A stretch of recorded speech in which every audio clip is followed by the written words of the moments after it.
Lights, camera, Rolling. action. I feel the need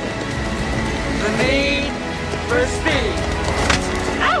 Wax on, right hand. Wax off, left hand. Wax on, wax off. He taught me, keep your friends close, but your enemies closer. 106 miles to Chicago. We got a full tank of gas, half a pack of cigarettes. It's dark, and we're wearing sunglasses. Hi, I'm Joe, and this is the Filmjoe Podcast, where film talk happens.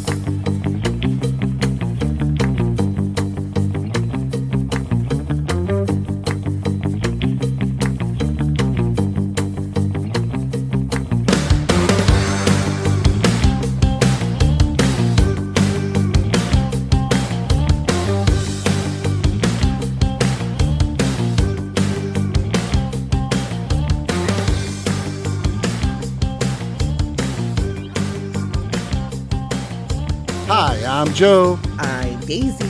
And I'm Liss. And welcome to the podcast where we talk about films, filmmakers, trends, the good, the bad, and the not so bad, all in the spirit and for the love of film. The 1980s. We were at the height of the Cold War. The AIDS epidemic terrified the world. We witnessed the fall of the Berlin Wall. It was also the birth of MTV, and we saw how video killed the radio star. While the world of music united in a singular voice declaring, we are the world, in hopes to end famine in Africa. In Hollywood, we saw the return of the studio-driven film as Steven Spielberg redefined cinema and created the blockbuster. Film became bigger than life and turned your average weekend movie getaway into a cinematic event. Welcome back, folks, to the Filmjoe Podcast as we conclude our journey into the 1980s. So what do you think, guys? 1980s? Thumbs up? Love the 80s. Thumbs up. Yes.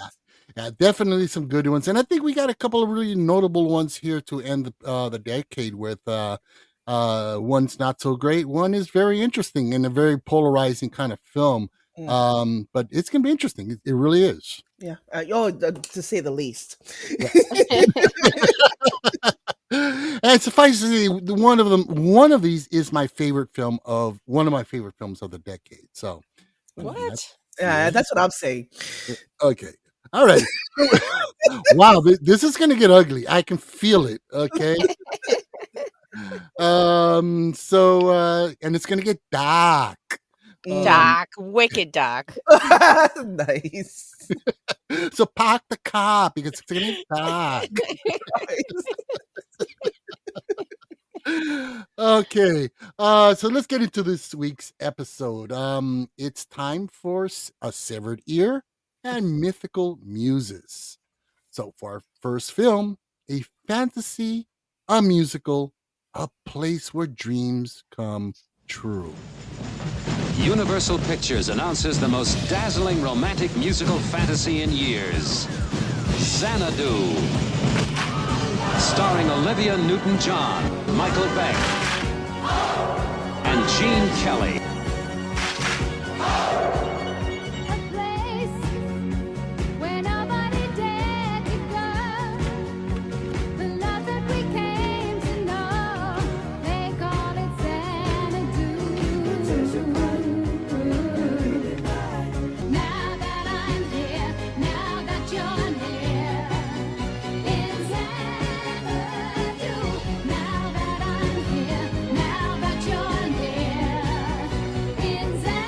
Xanadu, where time stops and the magic never ends.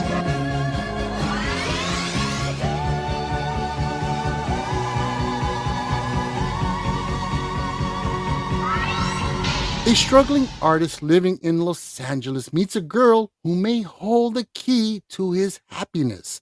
The film we are talking about here is Xanadu from 1980, directed by Robert Greenwald. The film stars Olivia Newton-John, Gene Kelly, and Michael Beck. Okay, so for this first film, we're going to be rating this on the Filmjoe scale of 1 to 10 muses. Okay. Right? All All right. right. All Fair right. enough. All Yep. right. Yep. Cool. Okay. So let's give a quick summary of the film. So it's basically a struggling artist, Sonny Malone, and he's kind of trapped in a dull job painting album covers. And he's instantly attracted to Kira, and an anonymous woman she's randomly photographed in the background of one of his assignments, but no one's able to identify her. So he's visiting this auditorium where he's doing a cover shot, and he finds this mysterious beauty. And she happens to be an ageless Greek muse who encourages him to team up with an old fashioned musician named Danny McGuire, played by Gene Kelly, to build a roller skating disco. Yeah. Okay. Yeah. So let's get some production backstory here. So this was originally conceived as a relatively low budget roller disco kind of film. A number of prominent performers joined into the production, and it evolved into a much bigger one. John Travolta was initially approached for the role of Sonny Malone, but at the time he was working on Urban Cowboy. And He was? yeah, he was the first choice. Oh, that's right. Okay, yeah, I did read that. Yeah. So during production, Olivia Newton-John, she recalls problems with the script, and that there was many changes made to the script during the filming. Earlier versions of the story established that Sonny Malone was the artist who created the mural in which the nine goddesses sisters come from. And this provided a much stronger explanation for the muse's interest in helping him achieve his artistic success. But obviously they didn't go that route. There was a film back in 1947 called Down to Earth, and the plot was very similar to Xanadu, and it was basically it was the basis for this. The film was with Rita Hayworth, and she played a muse, and she tries to inspire this production, stage manager, yada yada, and so naturally, they went with Gene Kelly for this because it supposedly was inspired by these old school musicals. And it's a film actually that Gene Kelly retired from acting completely right after this film. I wonder why. Uh, Now, the Pan Pacific Theater, which is prominently featured as the location where they're going to build the roller disco, was an actual building in Los Angeles. For those of you not familiar with LA, it's an area called the Fairfax District, and the building was there, and it's this beautiful Art Deco design.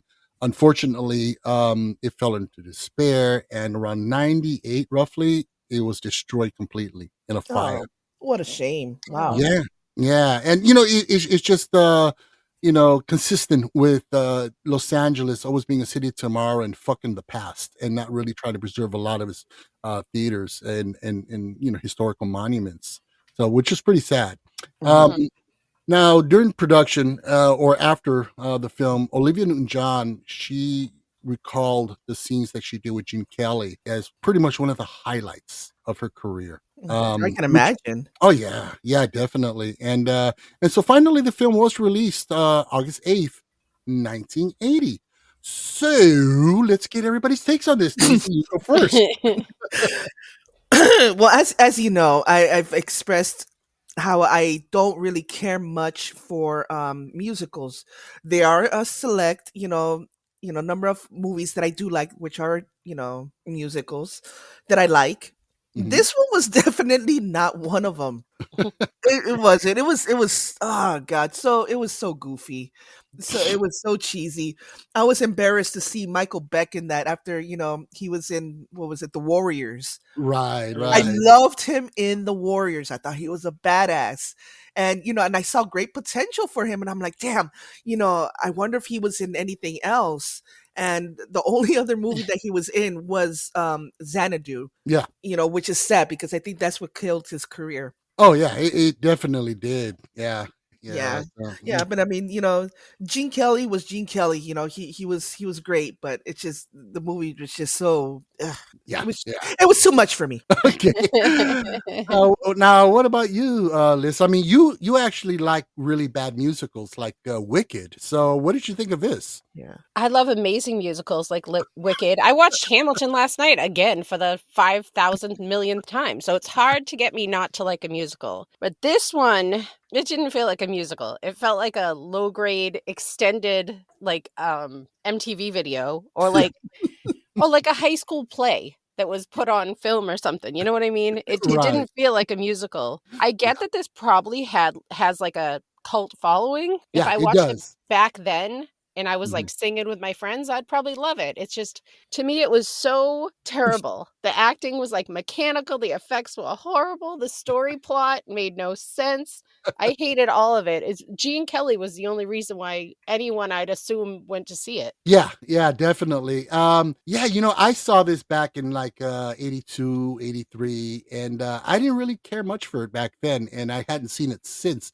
So I was really interested in doing a revisit on this. Because I thought about it, because I love the soundtrack. You put together, you go, well, you got Olivia Newton-John, Gene Kelly. It's a musical. You got Yeah, it's a no-brainer. It should have worked. Yeah, ELO doing some, the soundtrack. It's a mythical love story. Yeah, what could go wrong? Everything. Yeah, this was a dumpster fire overall. It really You know what was. though? The only part that I did enjoy from this movie was when it turned into a cartoon. Yeah. And I'm looking at it, I'm like, oh my god, I love this animation. I really love it. And Don Bluth. Yeah. In fact, he actually lifted parts from that sequence for Thumbelina in '94. I totally see that. I Yeah. love Thumbelina. Yeah, it's so pretty. And even look at the fish, like from the Little Mermaid. There was elements of that as well. And Bluth also worked on the Little Mermaid. Yeah, that was love the the only Little part that I Mermaid.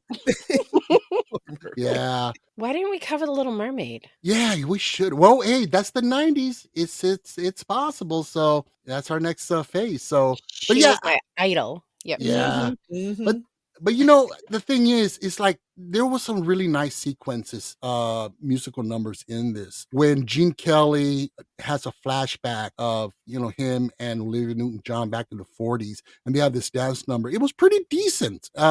It was nice. ELO's "I'm Alive," when the muses come to life, was pretty nice. There's some really nice things going on in there. But what really killed this, I think, was the wooden acting, like you said, Liz, mechanical, from Michael Beck, who was really, really bad, unfortunately. Yeah. Olivia Newton-John was fine.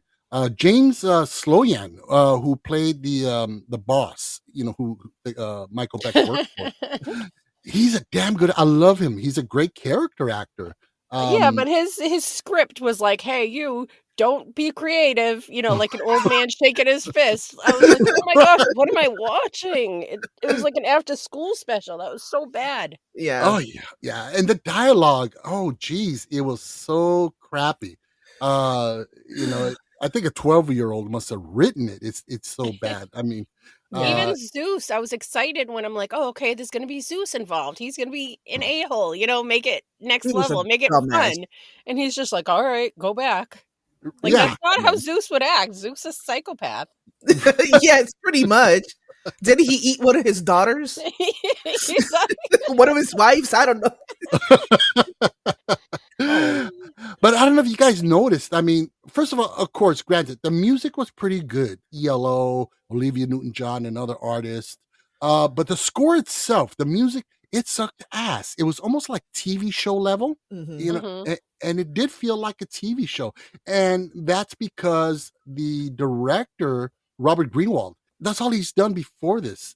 He only did TV. And so he really wasn't a proven cinematic director. And it showed. It really did. And and if you think about it, you got beautiful sets. You got the Pan Pacific Theater. You got great music. You got great stars. This should have been a hit. I mean, guys, think about it this way. You both enjoyed La La Land, right? Yes. I hated it. Oh, I enjoyed it. But I mean, compared to this, dude. I'd watch that over this any day. Yeah. Yeah, Yeah, yeah, yeah. absolutely. But you know what? Imagine, and I think this film was rushed because they wanted John Travolta. They should have waited for him, and wait a year. A year makes a huge difference. Rewrites on the script, and then so you got rewrites on the script. You got John Travolta, and so what's going to happen? You're going to attract a more solid, proven director to the project. These guys can say, you know what, Universal can, you know what, we got Travolta, we got Newton John, and they reach out to a prominent director, and they got more to work with there. So I think this is why this is such a fascinating film to me, because this could have been great. This could have been beautiful. I mean, you got the basic story of a muse who inspires an artist. He falls in love with her. You got beautiful music. You got Olivia It Newton sounds John. great when you say it. Yeah, on paper, this is a dream come true. And it turned into a major dumpster fire. And I think it was just Universal just trying to rush this and get it out into the theater because, it's Olivia Newton-John and Gene Kelly, and it's a musical. And also they were trying to also capitalize on the whole roller disco thing at the time. Now, as we all know, roller disco came and it went. I mean, it's kind of cool though. It was kind of cool. Yeah. I love the little lights and the little effects, and I thought that was kind of cool. But it was because remember, what did we have at the time? We had "Can't Stop the Music," which, if you guys have never heard of this, look it up. This it was horrible. It had the Village People, Donna Summer, all the disco, people. It was horrible, but it was a big thing, big deal. They had that. They had Roller Boogie. So they were trying to go, there's a trend going on. But again, disco lasted what? Maybe a couple years, 2 to 3 years. And by the time this came out, we already had the new wave music coming in, the British invasion or the reinvasion of British music. MTV and so forth was, kind of like that whole generation was starting up. So music changing. So yeah, had they waited on this could have been a beautiful film. This could have been a masterpiece. Oh, absolutely. Absolutely. And, and I feel bad because I'm watching it and I see Olivia Newton-John just pouring her heart and soul into this. You can see it, I mean, she's wonderful. The movie was shit, but, she, is really a wonderful performer. Yeah. Oh yeah, definitely. I mean, again, the scenes with her and Gene Kelly, and I love the little twist where Gene Kelly recognizes her because he was a musician back in 45, and she was his muse, and she left, and I thought that was beautiful, and it was very touching. That was sad. She's a It little was. hoe. She should have stayed as his muse. No, that's what muses do. They come and go. Yeah, but poor Gene Kelly, who's like sad. He was left with blue balls. Oh, I love you, Daisy. Gene Kelly and blue balls. Okay, so So on a scale of 1 to 10 blue balls. Wow, the Filmjoe scale just changed. Okay. But I mean, it had some nice elements, and I think that's what there's bad movies you go, wow, nothing could have saved this. Maybe it could have been better, but this is almost a tragedy, a Greek tragedy. No pun. Oh wow. Yeah. But it is tragic because you do see the greatness that this could have been. This could have been a much different film. Today, we could have been sitting here going, wow, and just gushing over this film. Instead, we're trashing it, unfortunately. And Michael Beck, I'm sorry. I mean, he was good in the Warriors, but he's like, where's my muse? I'm so in love with her. Where is she? Who is she? It's like, oh my God. Yeah, it was very wooden. I mean, if you look at his performance in the Warriors, I mean, all he had to do really was just frown and be an ass. Right. And it worked great for him. Well, he's a limited actor, unfortunately. No disrespect to him, but he's not a great actor. And, the less you give him, the better he is. No disrespect, but you suck. Okay. Maybe under better, direction, maybe, they could have brought something out on him. Yeah. Oh, definitely. I believe so. I mean, Because you have two types of actors. You got the actor that you have to grab their hand and basically walk them through the role. And Right. or pretty much like somebody one director once that I worked with, he said, actors are like puppets. They're walking, talking props. And sometimes like puppets, you have to stick your hand up their ass and move their lips. And Wow. Jesus, yeah. who the hell is this? This guy's an asshole. No He offense. was no offense. He was an asshole. I didn't enjoy working with him. But it is true. And you get some good performances. I'm not going to name certain actors that I think fall in that category because that would be just going too far. But Kirsten Stewart. But anyway, you have Bella? What? That She- range? She opened her mouth and closed her mouth and moved her hair. What else you do know- you need? So can That's the fish, range. though. but then you have actors and actresses that you just say, here's the part, here's the scene. You're upset because you lost this and you have to do this. Boom, Mhm. go for it. And they go to town. Actors like Robin Williams, Robert De Niro, Al Pacino, Robert Redford, Paul Newman, Jack I love Nicholson. Paul Newman. Yeah. The highlight of your 70s adventure, huh? Oh man, his eyes. They weren't even real. Wow. Oh gosh, yeah, but unfortunately, I mean, yeah, this was bad, and it was sad to watch. She what's her name? Olivia Newton-John only had one other film after this that she did. It was called Perfect or something like that. And it was nice. It was okay, but she never hit that Grease level ever again. What a Yeah. shame. Yeah, she had so much potential to to go on and do some great films. So She really did. yeah. Alrighty, so let's get into the budget of this now and box office. Now I got a little extra on this. Okay, this can be interesting. So the budget at the time of production was about 20 million, and in today's money, that's about $78 million. So it's a pretty hefty little budget. Mhm. Box office at the time, 22.7 million, and that's about $88 million today. It couldn't even break even, so it Right. lost money. Now, on the flip side, the Xanadu soundtrack, which featured Olivia Newton-John and ELO, achieved double platinum status in the United States and gold in the United Kingdom. It sold over 2 million copies. So we're looking at about over $20 million in the album alone, which is about $80 million today. Mhm. So the album, just the album, made almost as much as the film. But So if it you was a music video. it Pretty basically was, yeah. And that's so if you scale it, the album did a lot more business. So now let's go into some reviews and scores. So mostly negative. Okay.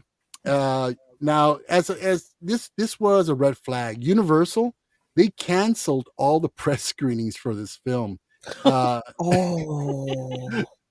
They knew what a stinker they had, and they did not want it let me know right away.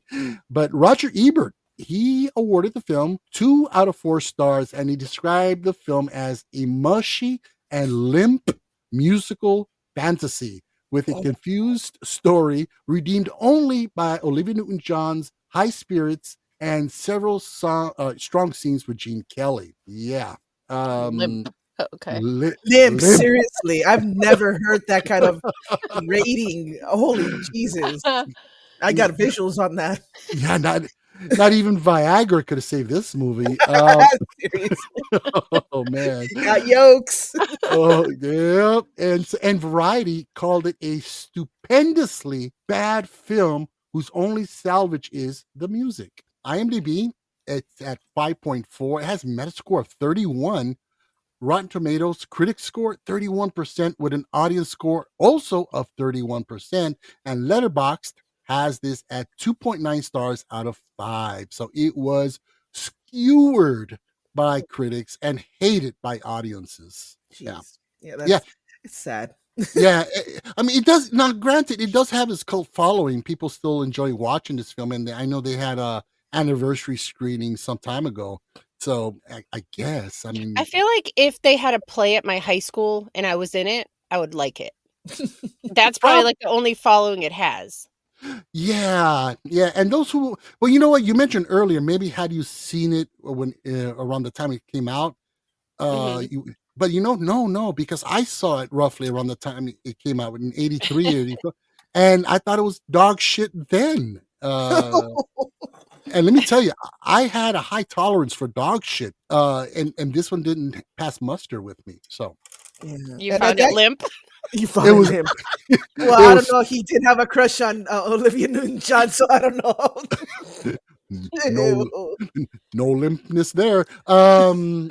So Gross. alrighty, so Uh, let's go with our ratings on this one. Daisy, you go first. okay, so I'm gonna give it 4.5 muses. I'm giving that rating, and I think I'm being nice by doing that simply because I like the cartoon part in it, and and because Olivia Newton-John, she sang her beautiful little heart out in this film. So 4.5 muses. Okay, all right, that's fair enough. All right, Liz. Oh, you're making me feel bad about my score. It was so clunky though. And what I love about musicals is because the songs usually intertwine, it adds to the story. You're not just singing to sing. And Hmm. that's Right. what this felt like. It was just like la la la for no reason. Like it wasn't building or growing anything. That's exactly the way I felt about Wicked. Oh, shots fired. He's just trying to stir things up and I'm not feeding into it. You have to ignore bad behavior. I agree. I agree. I'll give it 3 blue balls. I mean 3, what was that, muses? Oh gosh. Um, well, for me, despite it had an amazing soundtrack. It really did. You can't deny that. A great idea, and mostly a pretty good cast. I mean, this is just a bad film, and it's tragic because it could have been so much greater. Because of Olivia Newton-John and Gene Kelly, I'm going to give this 5 out of 10 muses. Okay. Yep. Yeah, I mean, it was a rough watch, and it was really depressing. So. Yeah, you should have seen Tony's face watching this shit. Oh, you should have recorded his face. Oh my God. No, I'm so disappointed about the whole Zeus and mythological aspect. They could have made that so fun and so much better. No, absolutely. Yeah, that there was just so much they could have done with this. So many misses. It's like shit. And you know what, Liz? And I respect your score simply because you love musicals. Mhm. And so you know what you're talking about. So don't feel bad about your score. Okay.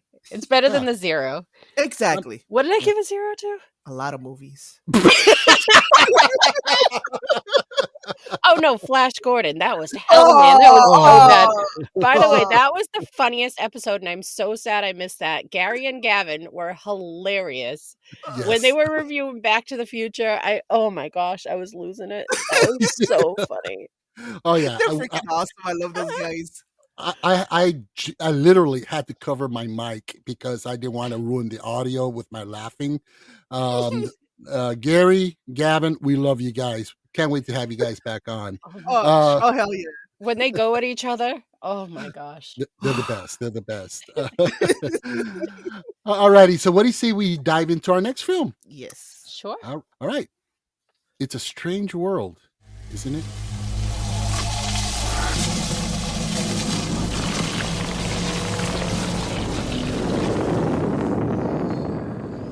Now it's dark.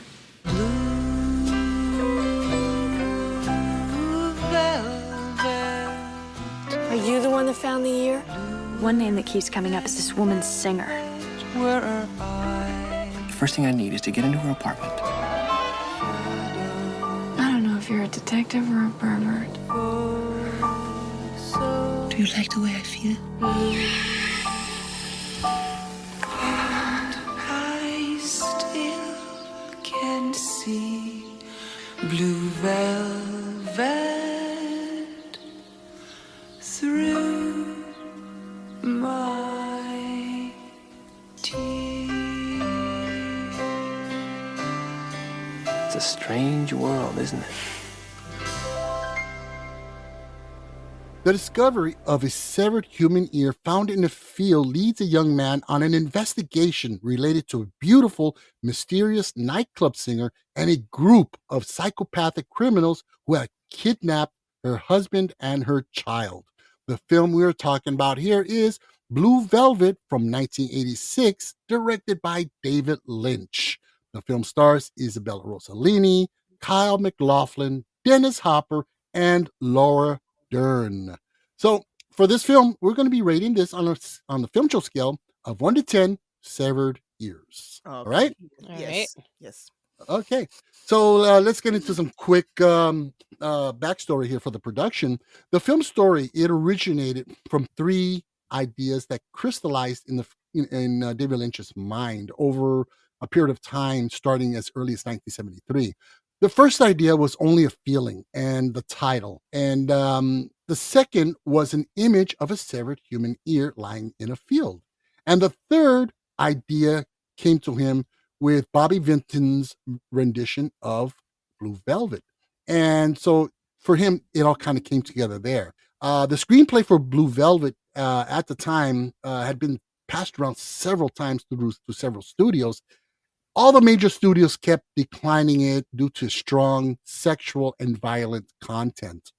It wasn't until the independent studio, De Laurentiis Entertainment Group, that was owned at the time by Italian film producer Dino De Laurentiis, he agreed to finance the film. Principal photography on Blue Velvet began in August of 1985 and was completed that same year.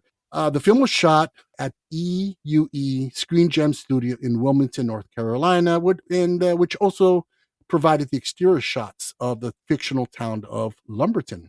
Now, Lynch's original rough cut ran for approximately 4 hours. Yeah. So he had to make cuts, obviously, and at the request of the MPA, there was a lot of stuff that had to just go. You guys both seen this film, and there's a lot of extreme stuff that are insinuated here in situations that he went further in many scenes. For example, when Frank slaps Dorothy after the first rape scene, the audience was supposed to see Frank actually hit her. So instead, now the film cuts away from that and to Jeffrey, who's hiding in the closet. So they had to recut that sequence. But yeah, overall, because the material is completely different from anything that would be considered mainstream at the time, De Laurentiis Entertainment Group's their marketing employees were unsure of how to promote the film, or even if it would be promoted at all. I mean, it wasn't the kind of film, it wasn't the norm. It was very unique. And it wasn't until the positive reception of the film at various film festivals that they began to promote it. They're like, oh, people actually like this, and it's receiving positive, buzz. So then they figured, okay, now we know which way to go and promote this film. And so the film was finally released on October 23rd, 1986. So, Daisy, your takes on this? Well, I'm gonna tell you right now. I seen this movie a couple of days ago, and when I finished watching it, I didn't know what to feel. I didn't know how to feel about this movie, and I still feel the same way. I don't know if I like it. I'm not sure if I really hate it. First off, it was, the visuals were great. Yeah. I love the way that he uses, certain colors, he makes them pop. I noticed that he uses a lot of reds. Yeah, red and blue. Reds and blues, and and other colors. That picket fence was beautiful. I mean, it was stunning, to say the least. I think he's definitely an artist. I seen Twin Peaks, and got the same feels. I had a couple of things that I was really annoyed with. First off, who the fuck picks up a severed ear off of the ground and says, I'm gonna go take this to the police, instead of fucking calling the police and saying, hey, I found an ear in this field, can you come check it out? He just contaminated the hell out of the crime scene. Bugged bugged the shit. He didn't even try to like pick it up with the piece of paper. No, this motherfucker picked it up with his damn fingers. And I'm like, who does that? Who does that? And he's walking around all gingerly with a bag of ear. Back of ear. And then he puts himself in these horribly, dangerous situations. First time around, he left, with just a little nick on his cheek. But then he's like, you know what? I'm going to keep on investigating this like a dumbass. And, every situation that he was in where, it looked like he was going to just eat it. I'm thinking, you know what? Esto te pasa por pendejo. That's what you get for being a fucking idiot. That's your fault. I hated him. Translation, that's what you get for being a dumbass. That's what that meant. It's like, God, he frustrated the hell out of me. And then, like I said, there was a lot of, very, difficult scenes that just like, oh my God, like that scene with Isabella Rossellini and Dennis Hopper, the first time that they come together. Mm-hmm. Oh my God. That was just like the weirdest shit I've ever seen in my life. Yeah. I was severely bothered. Okay. So we're not really clear where. Well, if you, I don't know. Right. Okay. Liz, what were your takes on this? I'm with Daisy. I was kind of excited at the beginning because it seemed like it was going to be like a film noir with like a hard-boiled detective, which is like my favorite. This film just went to the left. It was freaking weird. Laura Dern, like, what was her purpose in the whole thing? And then we had to deal with the whole freaking Freudian oxygen hit mommy shit. That was like, I was like crawling out of my skin. The whole thing was just weird. And then you were saying this is the guy from Twin Peaks. I love Twin Peaks. This was terrible. Yeah. Well, to me, I seen this originally back in '86. And it easily went on to become one of my favorite films of the 1980s. To me, this is the Hardy Boys and Nancy Drew meets perverse psychotic reality. It's dark, it's brutal, it's a multi-layered commentary on our perceived realities of perfect suburbia and life. And it peels, it's like it's just peels back that skin and exposes the harsh ugliness that exists beneath the beauty that is life. And I found this to be one of the most profound, deeply disturbing films I've ever seen. And to me, and what I love about this film is the most linear David Lynch film, aside from The Elephant Man, the most linear David Lynch film that he's made, because Lost Highway, Mulholland Drive, Eraserhead. These were strange little films. And Dune, we're not going to count Dune because that was just a travesty and a pile of dog shit. But this, to me, and I'll go into it in a little bit, some of the elements that make this film so great. Did you feel uncomfortable when you watched it the first time? Yes, and every time I've watched it since. And I think, and that's the purpose. For example, look, it starts off with perfect suburbia, right? The white picket fences, the perfectly green lawns, the manicured lawns, beautiful houses. Everybody knows each other, waving at each other, and so he starts you on this journey. And but it's a slow descent into darkness, and it's even Dennis Hopper, my favorite element in this film. He says this line like 3 times. Now it's dark. And, it starts off when there's a shot when he's Jeffrey, played by Kyle MacLachlan. He's walking down these dark stairs, and you get this looming shot, and you see him walk down these dark steps from the light. And that's Lynch's way of kind of like telling you, we're going into this dark journey down into something that you don't, you don't know, you can't see where you're going, and it's going to be horrible. And then you get that it cuts to a slow zoom of the severed ear, as if Lynch is telling you, okay, listen, I'm taking you in, I want to tell you this dark story. You immerse yourself into this. I just saw it as like 2 hours of, he was naive, saw some shit, changed him. Wow, great. But that's the thing, is that both Sandy, and Jeffrey represent the naivety in the world, the innocence. Jeffrey picks up that ear. He doesn't see the repercussions of contaminating a crime scene. He lives in this very unrealistic world, and it's just an adventure for him. It's fun. It's like, oh, here, they're going to go sleuthing, and he doesn't, can contemplate the repercussions of these actions or the potential dark realities that loom before him. No, it's like Daisy said, he's a freaking idiot. He keeps putting himself in dumbass situations, so dumbass shit is going to happen to him. Yes, I mean, you see him, in his bedroom crying and just like totally distraught, and then he's like, "Okay, I'm good now. Let's do it again." Yeah, and then that freaking idiot blonde with him that's doing absolutely nothing. She was like a bag of flour. They could have put that there, and that would have been the same effect that I would have gotten off of it. But isn't innocence also viewed, or naivety viewed as idiotic and idiocy? And that's the point. They were very idiotic and unrealistic, and that was the point.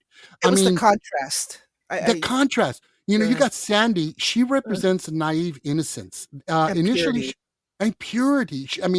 She has this look of just this ethereal beauty and innocence. She annoyed the shit out of me. And but initially she is reluctant because of what's going on. But but she does have a crush on Jeffrey, so she's kind of lulled into this game of sleuths, and to her, it's still not real. It's kind of like like I myself have experience harsh realities and the darkness of humanity. I've seen blood gushing from a body in real life. And it's much different when you're watching a movie. You go, oh man, that's wild. But when you see that in real life, it's a very surreal experience that it's almost like nightmare fuel and a wake up to a harsh reality. Mm-hmm. And your world changes at that point. And I think that was what Sandy and Jeffrey, experienced here, and again, it's just part of a game, but you also have he's in between two worlds. Okay. Mm-hmm. He comes home to his idyllic home community, this ideal home, this perfection suburbia, paradise, if you will. Mm-hmm. But throughout his adventure, now he's experienced to this dark eroticism and this violent world that somehow fascinates, it draws him. But he's also in love with Sandy. So you got the dark and the light, and he's stuck in between because he loves Sandy, but he's obsessed with Dorothy. And so he's kind of in the middle. He's torn between these two worlds. And I think that's what makes this such a multi-complex kind of film.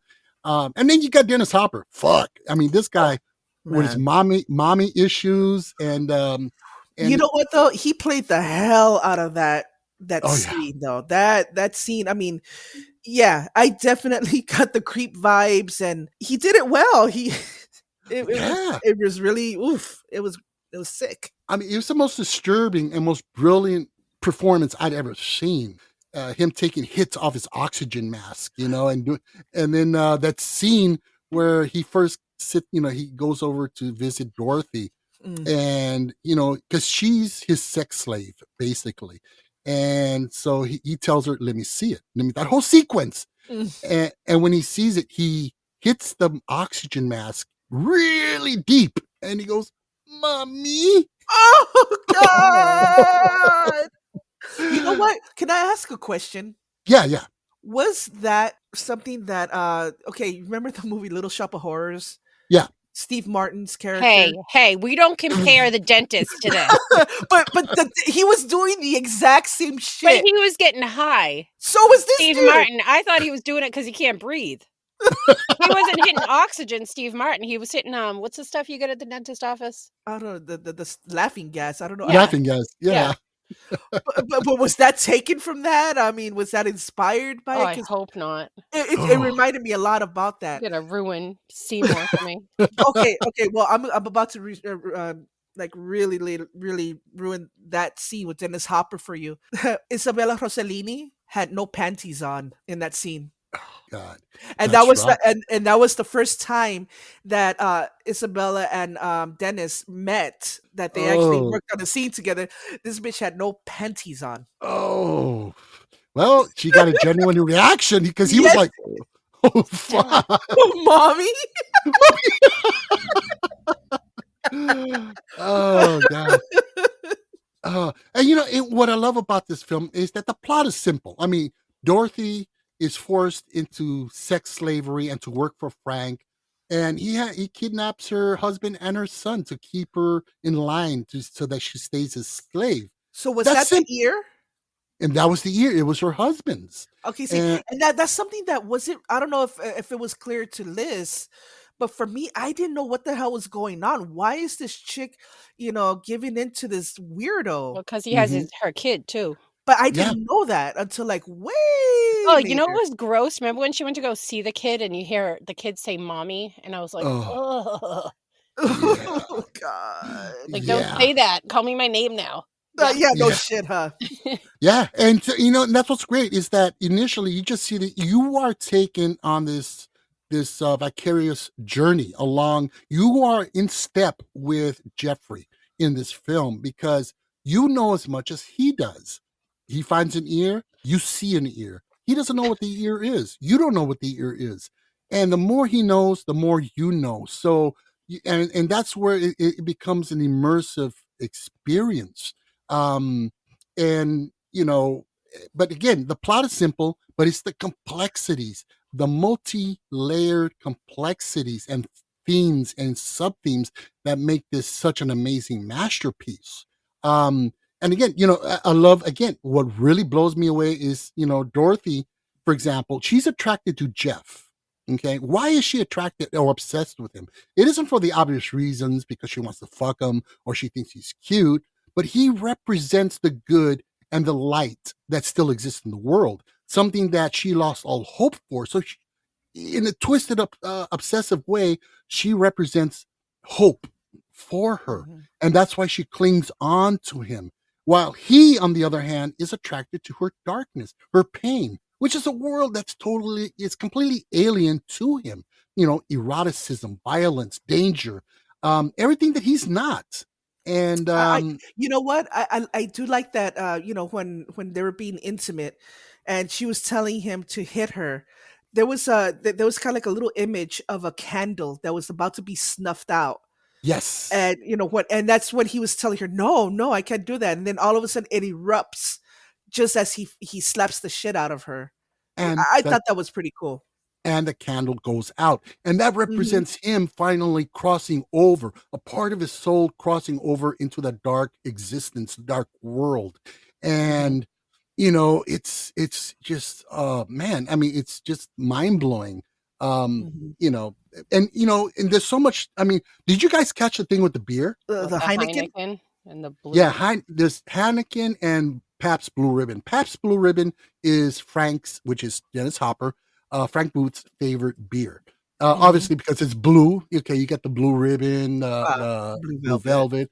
Okay, but also, what does Jeffrey drink? He drinks Heineken. And so, Hmm. if you look at the two kind of beers, Heineken is kind of associated as a more sophisticated, somewhat bland kind of beer, whereas Pabst Blue Ribbon is favored by Frank Booth, which represents a cheap kind of American beer, reflecting the violent and vulgar nature that is Frank Booth.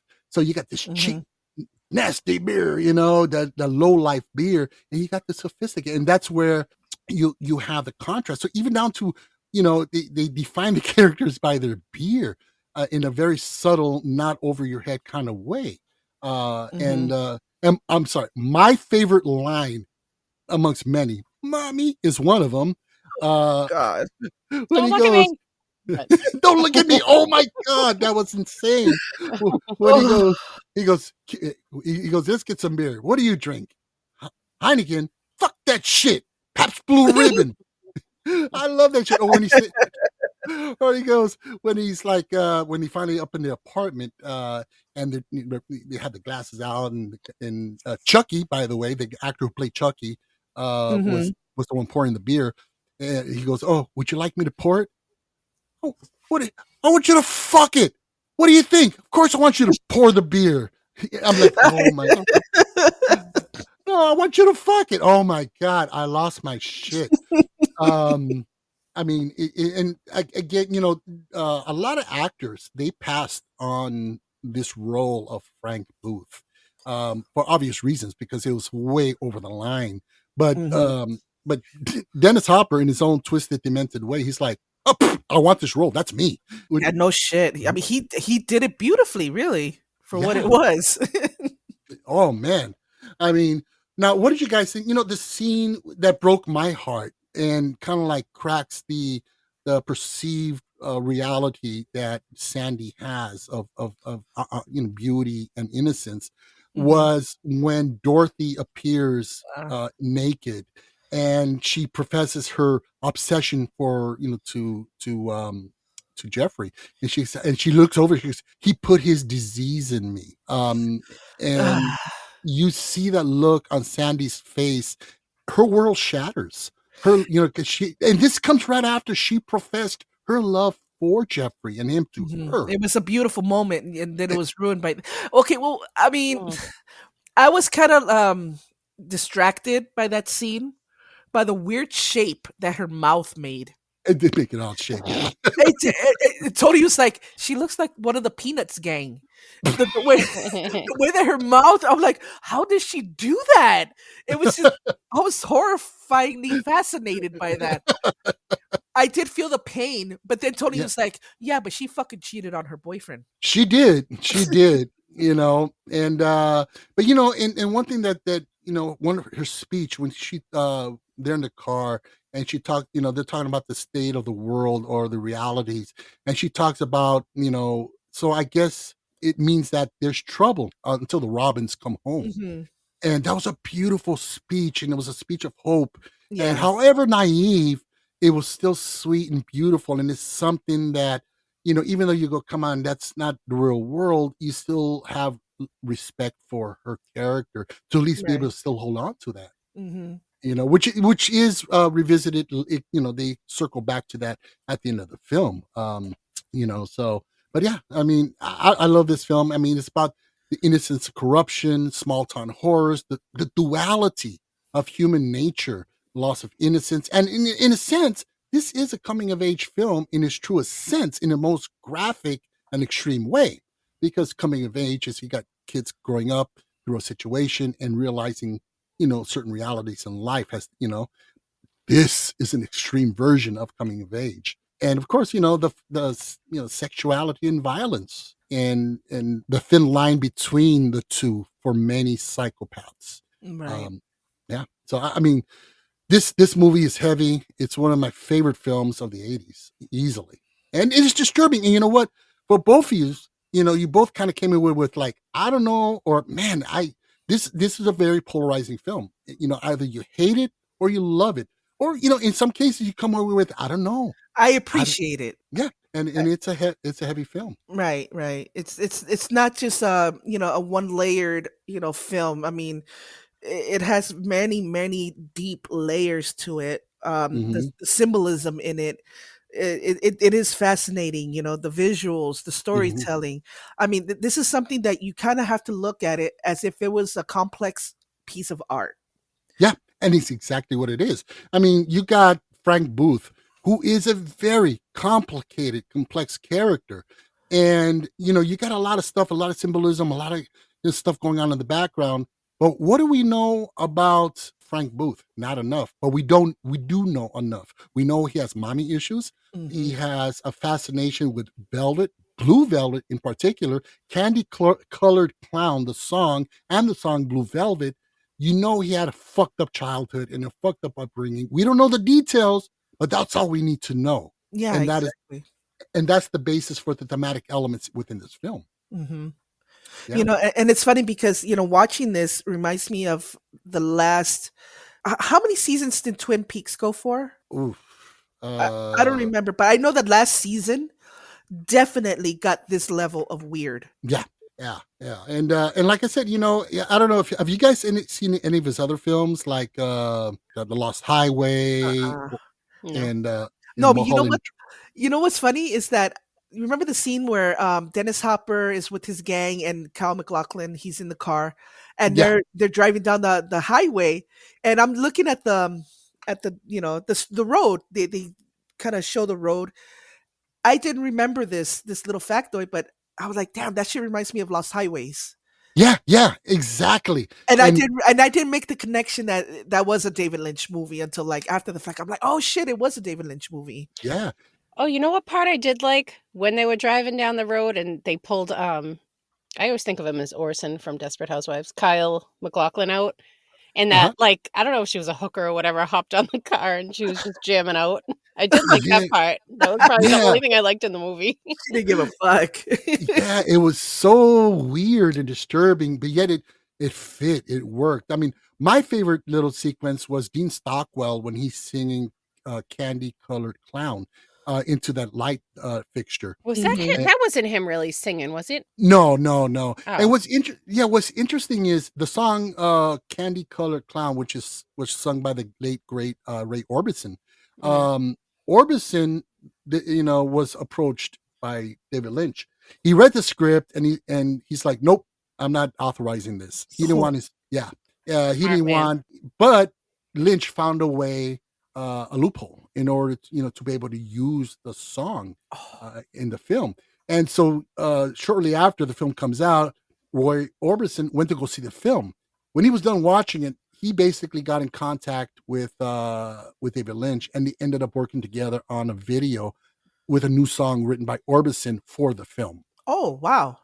Yeah, he was impressed. He was very much impressed, and he realized the artistic vision that David Lynch had. On paper, it's one thing, and what he turned it into on celluloid was something completely incredible and artistic. Mm-hmm. Interesting. Yeah. So let's get into the budget and the box office on this one. So the budget at the time was about $6 million, which is about $17 million today, and the box office was only about $8.7 million, which is about $25.5 million in today's money. It didn't really do bonkers box office, but it really garnered a lot of critical praise, and it definitely brought on a cult following for this film. So, and by many, this is considered Lynch's masterpiece, the best film he ever did. Reviews and scores, again, it was released and it had very polarizing responses from critics here in the States. Europe was a different story. They see things a lot differently than we do. But here in the States, people were like, or that was just nasty, or it was just perverse. A lot of people saw it for what it was. Film critic Gene Siskel, he included Blue Velvet on his list of the best films of 1986. Wow. I don't believe anything he says anyway. And Sheila Benson of the Los Angeles Times, she called the film the most brilliantly disturbing film ever to have its roots in small town American life. And she described it as shocking, visionary, and rapturously controlled. IMDb sitting at a 7.7, has a Metascore of 75, Rotten Tomatoes critic score 91 with an audience score of 88, and Letterboxd 4.1 stars out of 5. Nice. So it was very, very well received, especially as the years went on. Again, like yourself, Daisy, I'm sure if you were kind of in the middle, if you would have watched it more, it had just enough morsels in it for you'd consider watching it again, right?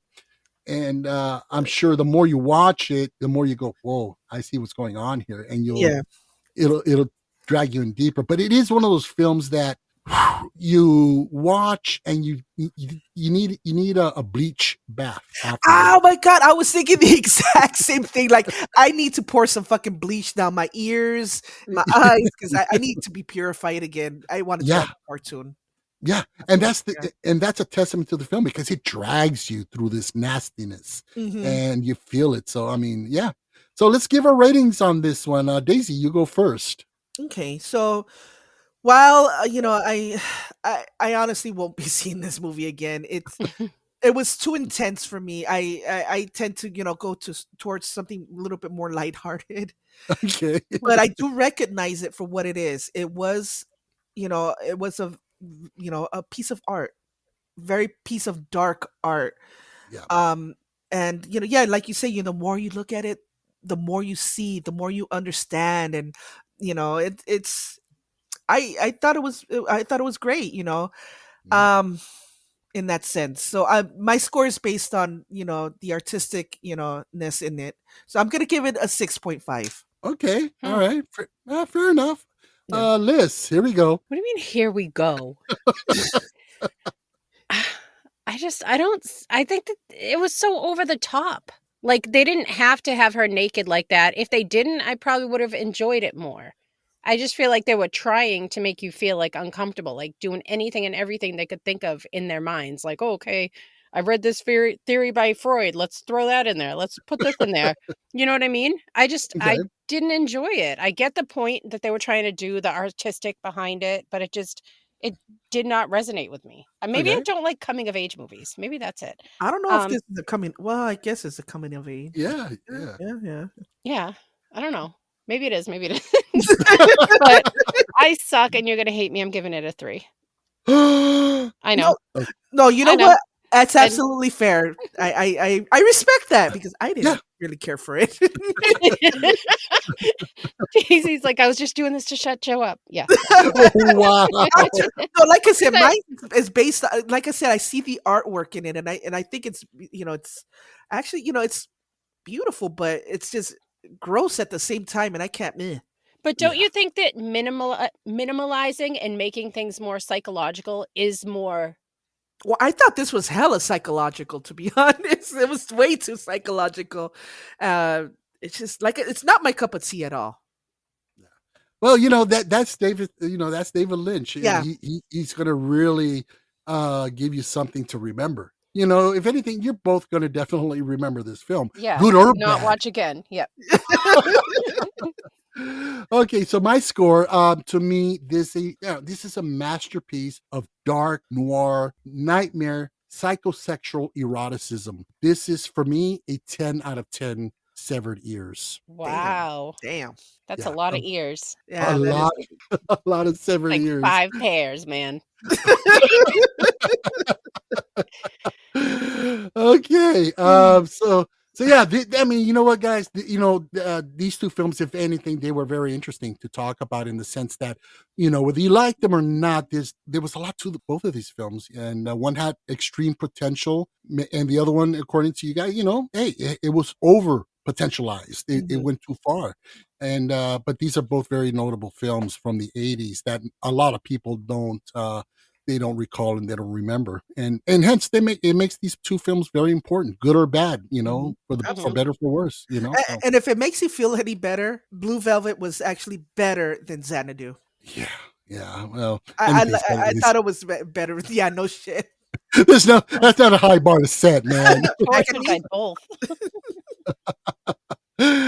All righty. So what do you say we start closing this down, guys? Okie dokies. Sure. All righty. So next week we are jumping into the 1990s. Yes.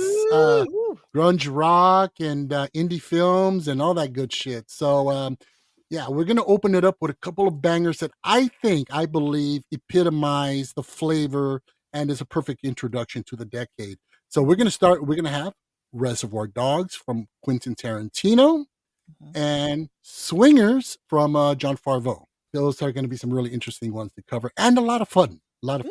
Absolutely. Okie dokie. So, folks, we really hope you enjoyed the show. Please help to support the podcast by giving us a nice 5-star rating, leave us a good review, or another way to support us is simply to subscribe and or follow us on Amazon, Spotify, iHeartRadio, Deezer, Audible, Boomplay, Apple Podcast, or wherever you get your podcast fix. You can also catch me on my monthly horror podcast, Fear on Film, with Sean O'Connor, where we unpack the latest in horror films. Available on all the same platforms. And as for Liss, you can catch her on her podcast, Ouch, Was That a Ghost? On Patreon, Spotify, Amazon, and most platforms for your creepy and weird podcast fix. Also, folks, don't forget to check us out on Instagram, YouTube, Threads, TikTok, Blue Sky.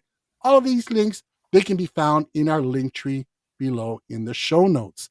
You can also contact us directly via email to thefilmjoepod@gmail.com. We'd love to hear your feedback. So, with that being said, I'm Joe. I'm Daisy. And I'm Liss. And this is the Filmjoe Podcast, where film talk happens.